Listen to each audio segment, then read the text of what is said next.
Ja, Friðleifur, nú er að hefjast startið í 23 km hlaupið. Hvernig hefur þetta gengið svona hingað til, stóru vegalengdirnar? Það hefur bara gengið glettilega vel, þrátt fyrir mjög krefjandi aðstæður.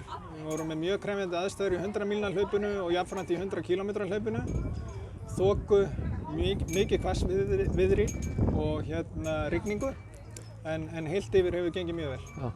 Og heyrum maður að það hafa fallið úr keppni nokkrir góðir hlauparar. Veistu eitthvað, brautin, hún meira svona challenging, tæknilega erfiðari heldur en kannski svona marga brautir sem menn hafa verið að spreyta sig á? Já, ég held að brautin bíti svolítið fast þessa dagana. Þetta blautt, það var rosaleg þoka í gær og það var hvasst, þannig ég held að brautin hafi nú svolítið bitið menn svolítið fast. En já, þetta hefur gengið vel þrátt fyrir allt saman og hlaupararnir hafa annaðhvort verið að detta út sökum meiðsla eða bara sökum þreytu. Já, hvernig, nú að fara 500–600 manns af stað í 23 km hlaupi.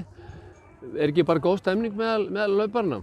Heyrðu, við skulum gefa þeim 3 km í viðbót, þetta 26. 26. Þannig að það mjög góð stemning meðal hlauparana og þetta alveg krefjandi hlaupaleið þrátt fyrir að vera með styttri vegalengdum í henglinum. En þetta lítur allt mjög vel út og góð stemning og margir mjög peppaðir. Já. Hvar myndirðu segja að væri í lengri vegalengdunum? Hvar svona erfiðasti hlutin á leiðinni telurðu?